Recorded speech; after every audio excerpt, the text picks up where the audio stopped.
Every morning started the same, a quiet ritual, just Sarah and me, a sacred, 5-minute truce with the world that waited outside. For decades, I'd measured my life in million-dollar deals and continents spanning logistics, but the true measure of my wealth was the 15 minutes I got to spend with her before the chaos began. The coffee machine's gentle hiss, the scent of fresh brew, it was the counterpoint to the relentless, metallic roar of jet engines that usually occupied my mind. This was my anchorage.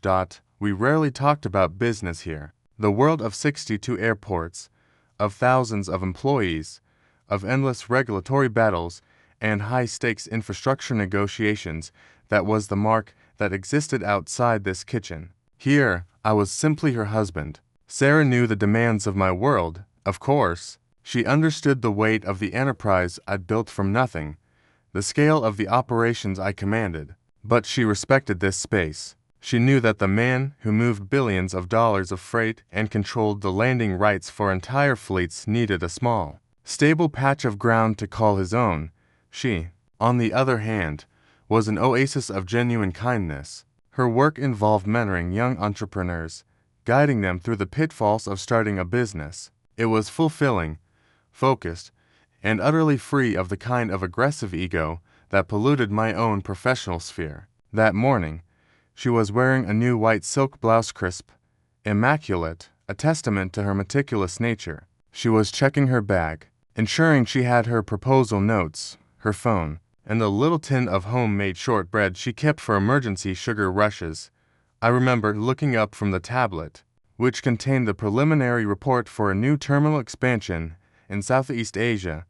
I watched the way the morning light caught the gold flecks in her hair, and a wave of profound peace washed over me. I gave her a kiss, a simple gesture that nonetheless carried the weight of years of shared history and mutual understanding. I told her to have a good day. She smiled and told me the same. That was the last moment of genuine, uncomplicated calm we would have for a very long time. It's a peculiar truth of life that the most significant, life-altering conflicts often begin in the most banal of settings, not in a boardroom with signed papers and handshakes, but over a cup of coffee. You build an empire fortress of power and influence designed to withstand economic downturns and geopolitical shifts, and yet, the greatest threat to your peace comes not from a competitor, but from a random, entitled stranger who simply refuses to wait her turn. You think you've safeguarded everything important, only to realize that the one thing you can't control is the capricious cruelty of human impatience. Sarah finished her coffee, gave me a final, quick hug, and walked out the door, unknowingly walking straight toward a confrontation that would ignite a fire that only I, with the full, hidden force of my influence, could extinguish. The quiet morning was over. The game had begun. Sarah's usual stop, the daily grind, was anything but quiet that morning. It was a cacophony of ambition and impatience, the sound of the city at full throttle. She was patient. She always was. But patience is a foreign concept to people who believe their own schedule is the central pivot around which the rest of the world must rotate. And that day, the axis of the earth, as far as one woman was concerned, was delayed by 30 seconds. The woman, who I would later know only by the universal epithet of Karen, was a vortex of self-importance. She was on the phone, broadcasting her self-pity and her supposed urgency to the entire room, convinced that her late morning meeting held the key to the global economy. She saw a brief window of space, the narrow gap between Sarah taking her coffee and the barista prepping the next order, and she decided to violate it. A flash of motion, an abrupt, ugly push, and then the inevitable, sickening result. It wasn't a spill. Spills are accidents. This was an assault fueled by sheer, unadulterated entitlement. The hot, dark liquid, the very same coffee that had provided us a moment of peace just 20 minutes prior, became a weapon. It scalded, it ruined, and more importantly, it deeply violated. I've seen men lose millions with more composure than Karen showed over a few seconds of waiting. But what truly wounded Sarah wasn't the heat or the stain. It was the dismissal. Karen didn't stop. She didn't apologize. She didn't even look at Sarah.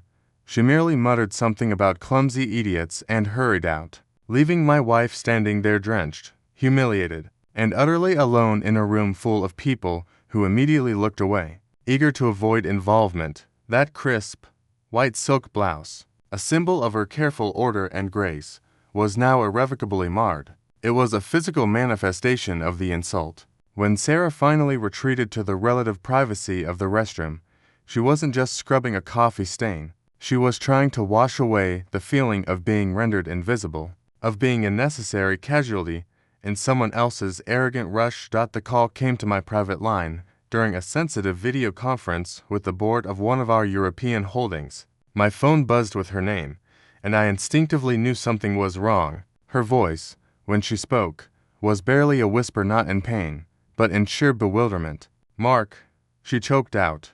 "I just ... A woman pushed me and tossed coffee on me. She didn't even stop." In that moment, the entire world of mergers and acquisitions, of fleet management and strategic infrastructure, dissolved. All that remained was a stark, burning focus. My wife had been harmed, and the person responsible, the person who walked away from her casual act of cruelty without a second thought, was about to find out exactly what happens when you mistake a quiet, unassuming man's wife for an anonymous person you can abuse without consequence. She didn't know I owned 62 airports. She didn't know that the man whose wife she had just assaulted had the silent, systemic power to change the very landscape of her world. She was about to be given a lesson and leverage a lesson that would begin the moment I hung up the phone and mobilized my empire. I told Sarah to go home, to take the day off. Her voice, still laced with that strange mix of humiliation and shock, had been enough. I didn't need to see the stain to know the depth of the transgression. My meeting a $300 million expansion review was summarily postponed. Nothing, absolutely nothing, was more important than addressing this violation. Most people see a problem and react with anger. I see a problem and react with logistics. Anger is a waste of energy. Logistics is the application of force with maximum efficiency. My desk is my war room, and the battlefield wasn't going to be a shouting match in a coffee shop. It was going to be the ledger books and the landing rights of a regional air carrier. I called David. My coup. David has been with me since the early days, when Mark Enterprises was just a glorified holding company with one small commuter airport. He understands the unspoken language of my world. I gave him the minimal facts. My wife was assaulted this morning at a coffee shop by a woman who works for a regional airline. I need her name, her position, and the full financial dependency profile of her employer.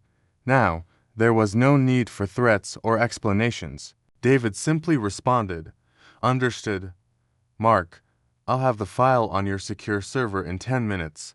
My immediate action was twofold. First, I had my security detail quietly obtain the CCTV footage and the credit card transaction records from the coffee shop, not for public use, but for absolute, irrefutable confirmation. I needed the full picture of Karen's face and her subsequent arrogant dismissal of the situation. I needed to see the magnitude of her indifference. Second, I began my own deep dive. The corporate identity she wore, a name I quickly cross-referenced, belonged to Aerolink Regional, a small, modestly profitable airline that specialized in connecting smaller, third-tier cities to major hubs. And this is where the cosmic joke of the situation truly began to unfold. Aerolink's business model was intrinsically tied to the very infrastructure I controlled. Their critical routes depended entirely on low-cost gate access and guaranteed landing slots at 5 key regional airports. And how many of those 5 key regional airports did I own? All of them. In fact, they were part of the portfolio that made up a small fraction of the 62 airports under the umbrella of my corporate entity. This was not a coincidence. This was fate delivering a precise, surgical instrument into my hand. I pulled up the corporate structure of Aerolink.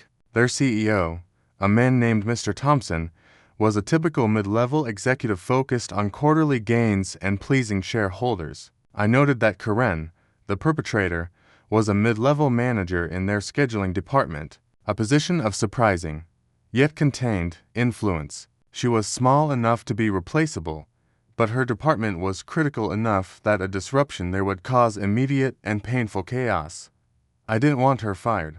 Not yet. Firing her would be too simple, too swift. I wanted her to feel the squeeze, the pressure, the slow-motion dread of consequence. I wanted her to watch her carefully constructed world buckle and twist under an invisible, overwhelming force. The goal wasn't vengeance. It was a calibrated lesson in respect and empathy, delivered with the blunt instrument of corporate power. The seeds of conflict were not planted in anger, but in calculation, and those seeds were about to sprout a very bitter fruit for Karen.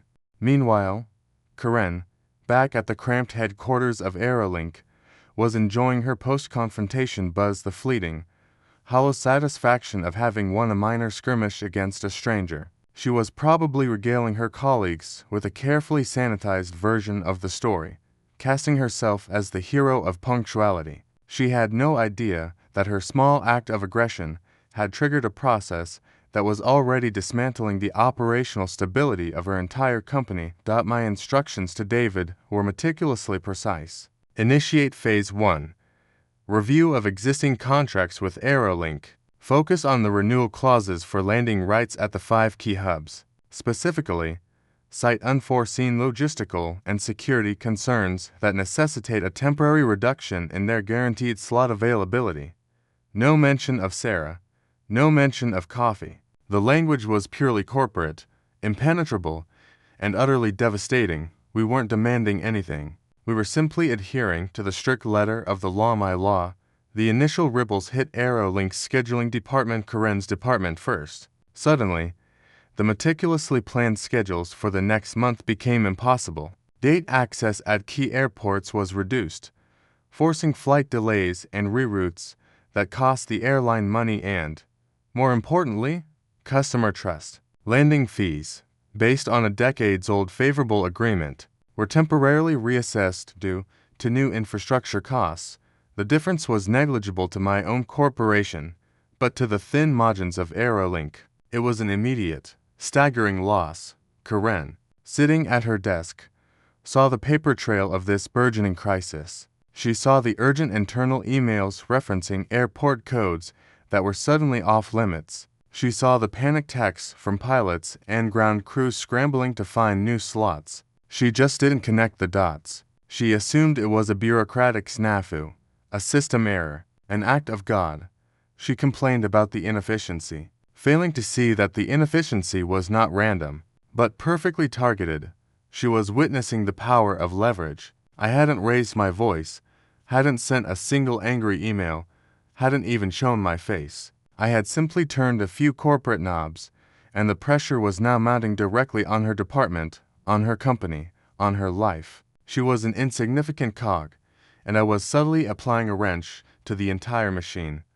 I learned that day that the most satisfying form of power is the one exercised in silence. I didn't want her job. I wanted her to feel the consequence of her small, entitled world collapsing around her, forcing her to confront the reality that the world is not, in fact, hers to command. She had stained my wife's blouse. I was about to stain her career, her company, and her arrogant perception of the world with the stark, ugly truth of my quiet, comprehensive reach. The conflict wasn't about the coffee anymore. It was about the fundamental arrogance of underestimating the quiet man in the room, and Karen's fear, as her office spiraled into chaos, was exactly the currency I intended to collect. For weeks, the pressure had been mounting on Aerolink, not as an earthquake, but as a subtle, structural collapse. The language was always polite, always bureaucratic. Logistical review, safety audit compliance, strategic reallocation of assets.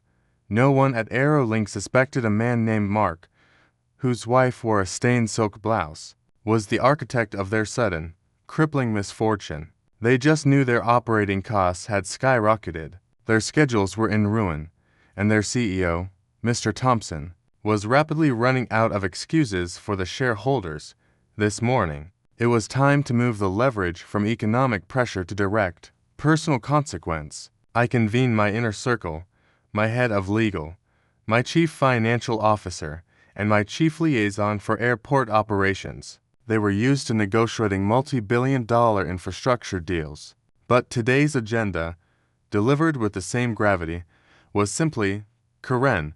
I explained the situation with clinical detachment. I did not focus on the emotional outrage. I focused on the corporate risk she represented. A woman in a position of scheduling authority at a contracted partner demonstrated such a profound lack of respect and professionalism that it suggests a systemic failure in their corporate culture.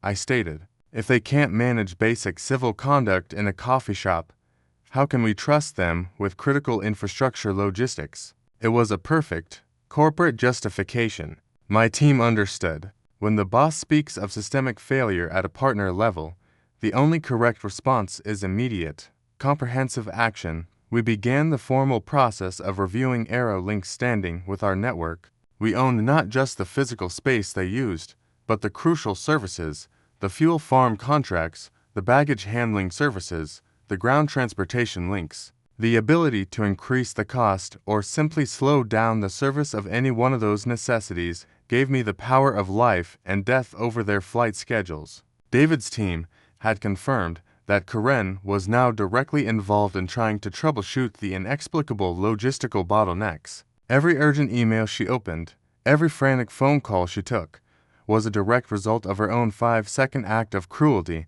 It's not just about owning the land. It's about owning the access. It's about owning the control points. The true power of my 62 airports is not in their sheer number, but in their strategic placement.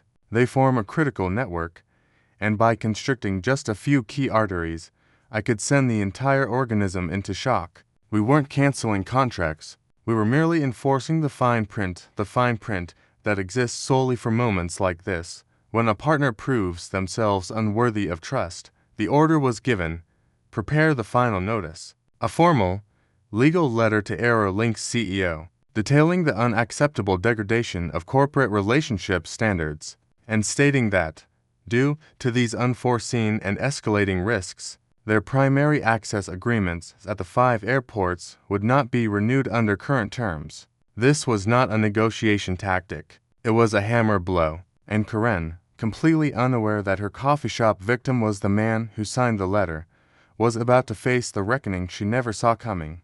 At AeroLink, the internal panic had reached its zenith. Mr. Thompson was facing a shareholder revolt. The company's stock had dropped 15% in a week, and the internal reports showed that every single major logistical problem stemmed from those 5 regional airports, the same 5 where our routine audits had suddenly turned punitive. Thompson knew it wasn't random. He knew someone with immense power was targeting them.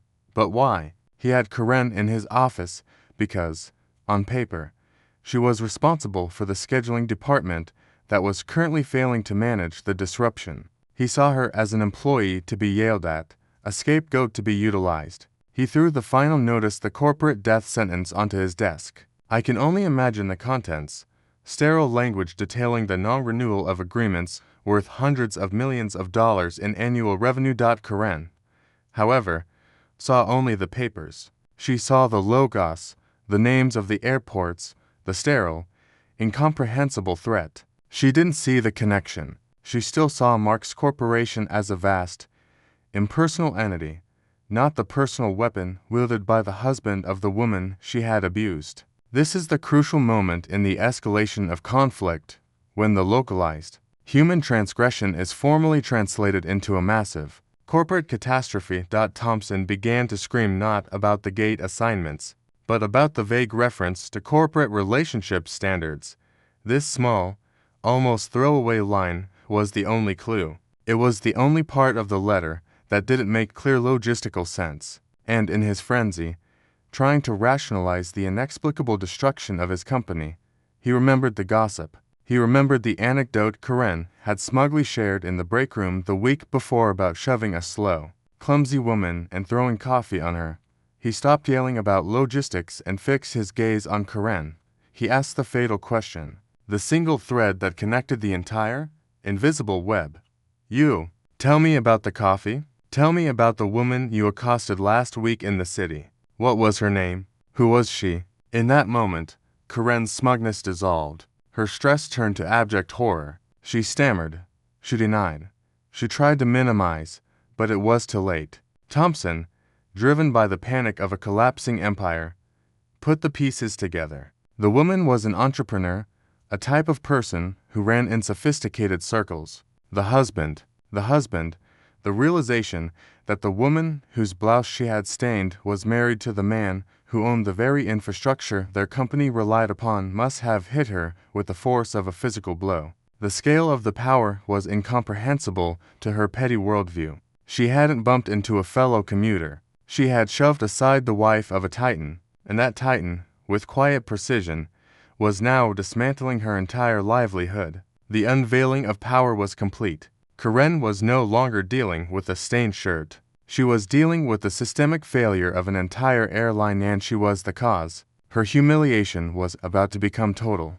When Thompson confronted Karen, the atmosphere in that sterile office must have become radioactive. He wasn't asking about spreadsheets or logistics anymore. He was asking about the coffee, about the woman. He had spent days chasing a ghost in the machine, an economic phantom that was systematically destroying his company's viability, only to find the culprit was a mid-level manager's casual cruelty. He must have felt the gut-wrenching irony of having a multi-million-dollar empire brought to the brink by a single, spilled cup of coffee. Karen's initial response, I imagine, was a flurry of denial, the defense mechanism of the self-entitled. She was the victim. The woman was slow. The service was terrible. It was just a little spill. But Thompson was not interested in excuses. He was holding the formal letter from my holding company, a letter detailing catastrophic loss and demanding to know who, exactly, was the person she'd insulted. He knew a relationship had been violated, and his instinct, fueled by desperation, led him to the only personal offense he knew of. It was the first time Karen had to confront the reality that her actions had consequences that extended beyond the 3 feet surrounding her. She must have stammered Sarah's name, perhaps described her clothes, and as she spoke, the reality of what she had done crystallized. She wasn't just dealing with a random person. She was dealing with the life partner of a man whose power was so vast, so encompassing, that it had just registered a direct, financial blow against her employer, an employer she had now completely compromised.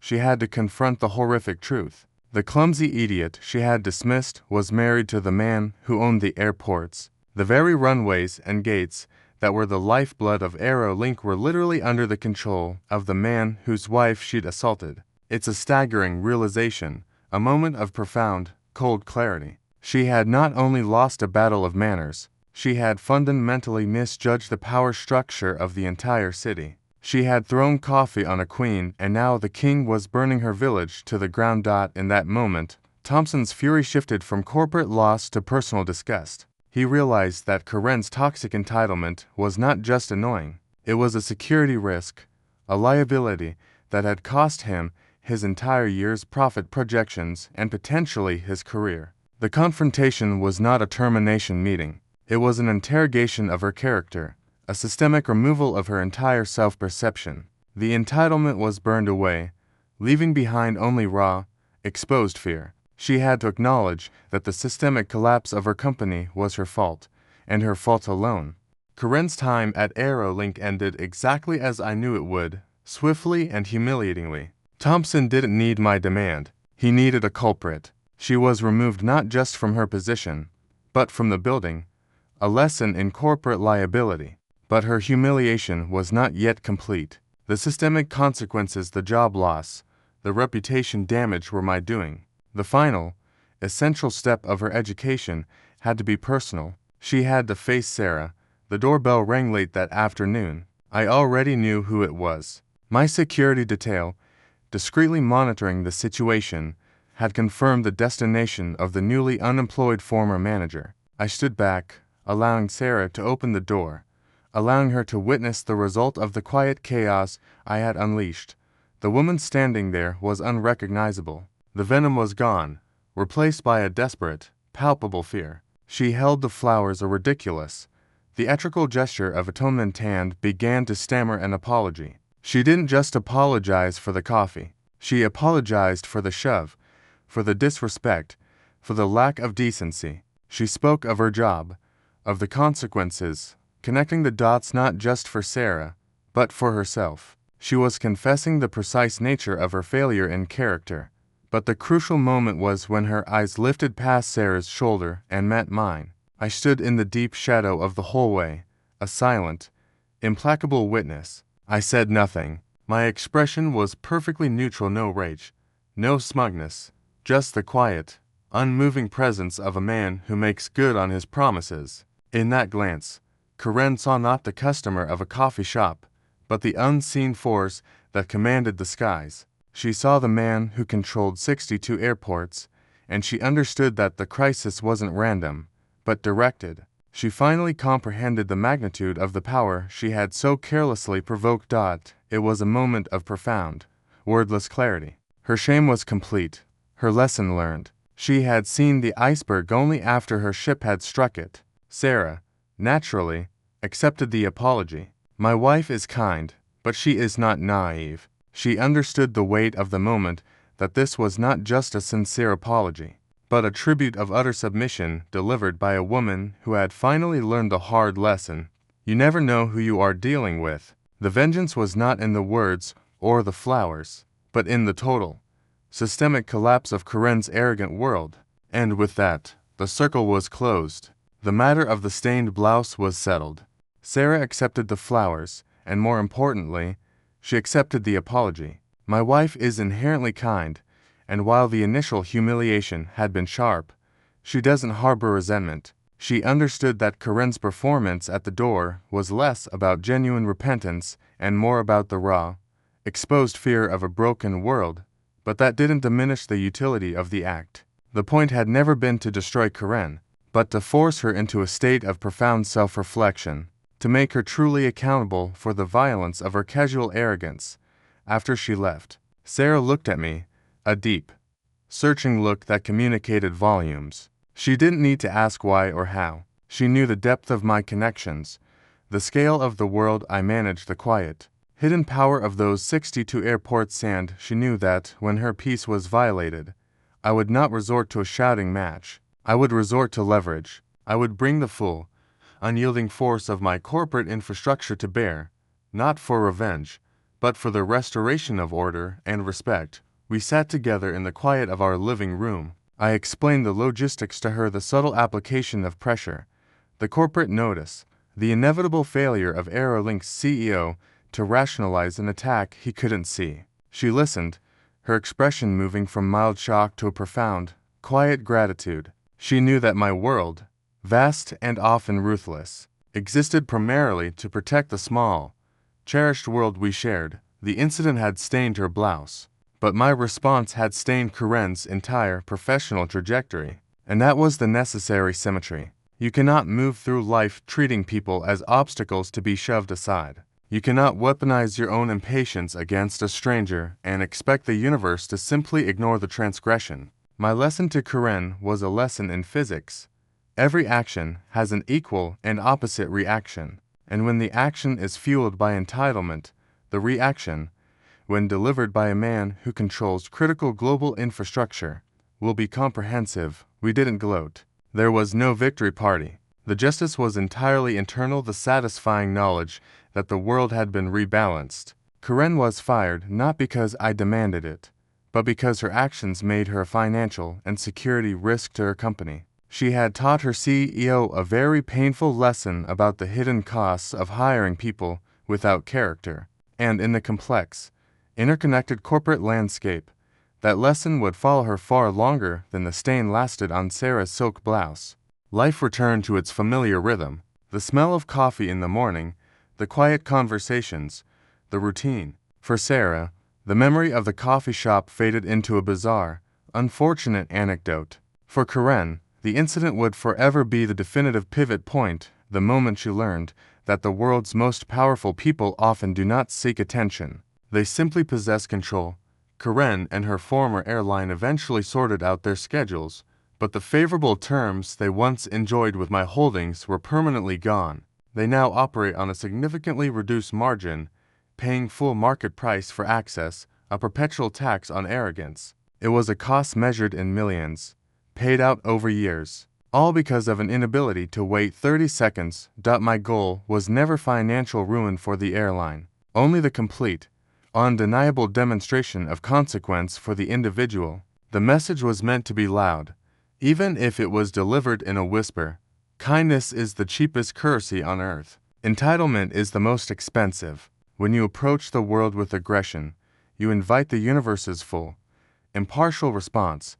The irony is that I have always valued discretion. My wealth, my power, it remains intentionally understated. I built the infrastructure of global commerce, but I prefer to stay out of the spotlight. It makes the moments of intervention all the more effective. People assume power must be loud, must be visible, must be in the media. They forget that the real levers of control are quiet, complex, and deeply rooted in the things everyone else takes for granted. So, the next time you think about being rude, impatient, or thus plain unkind to a stranger, to the slow person in line, to the quiet woman in the white blouse, remember this story. You never know who's standing there, just trying to enjoy a quiet morning coffee. You never know the quiet, unassuming man whose wife you are about to insult. That man might just be the one who controls the flight you need to catch, the logistics chain your company relies on, or the very ground beneath your feet.